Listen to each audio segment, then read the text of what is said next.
प्रथम वीडियो में यह बताया हूँ कि वशीकरण क्या है।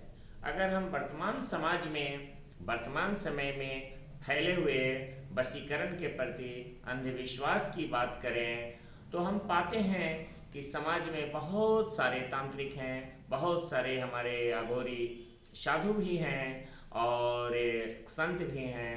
तो वे बोलते हैं कि चलो हम वशीकरण कर देंगे, और बोलते हैं कि चलो उसका नाखून लाओ तो वशीकरण हो जाएगा, बोलते हैं बालों लाओ तो वशीकरण हो जाएगा, फिर बोलते हैं स्पर्म से वशीकरण हो जाएगा। कोई नाम और गोत्र का सहारा लेते हैं, कोई फोटो का सहारा लेते हैं, और बहुत सारे लोग कपड़ों का सहारा लेते हैं। लेकिन वशीकरण होता है, यह बात सत्य है। लेकिन यह तो देखिए आप कि वशीकरण करने वाला व्यक्ति किस लेवल का है, उसकी स्थिति क्या है। क्या वह संत है? तो संतों को किसी का मन किसी से मिलाने के लिए किसी चीज की आवश्यकता नहीं होती है।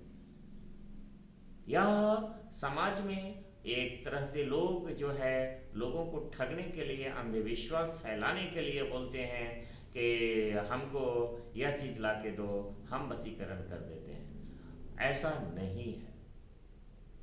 अगर कोई संत है तो उसको, उसकी तो दिव्य दृष्टि प्राप्त है, उसके तो नेत्र जागे हुए हैं, वह तो ईश्वर से साक्षात्कार करता है। वह तो 1 मिनट में निवेदन करेगा ईश्वर से और पुनः जाके दोनों लोगों का मन मिल जाएगा, वशीकरण हो जाएगा। अब लोग कहते हैं बालों से वशीकरण, यह बात सत्य है कि बालों से वशीकरण नहीं होता है। बालों से जादू होता है, बालों से टोना टोटका होता है, बालों से सम्मोहन विद्या सिर्फ और सिर्फ त्रियाराज की मूल निवासी ही कर पाती हैं, और वह भी कुंवारी लड़कियां। यह प्रथा जो है वहीं पे प्रचलित है, बाकी इस हिंदुस्तान में ऐसा कहीं नहीं है।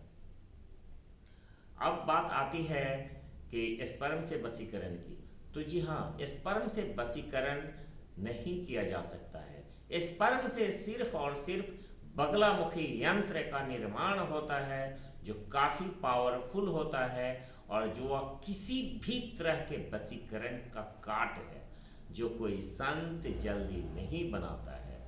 क्योंकि महाविद्याओं की सिद्धि में संत का पूरा जीवन करीब करीब समाप्त हो जाता है, और वह कभी नहीं चाहेगा कि हमसे किसी भी तरह का कोई गलत काम हो, और हम कभी किसी का वशीकरण काटें या तोड़ें। इसलिए हमेशा जीवन में कोई भी समस्या आए तो महादेव के शरण में जाएं, महादेवी के शरण में जाएं, ना कि अपना बाल, नाखून, कपड़ा और बाकी चीज़ों के चक्कर में पड़ के अपने जीवन को बर्बादी की तरफ ले जाएं, और साधुओं के, संतों के दरवाजे का बार बार चक्कर लगाना पड़े।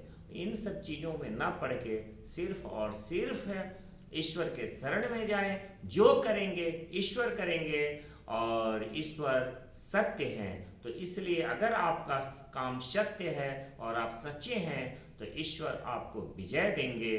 और इसी के साथ जय मां।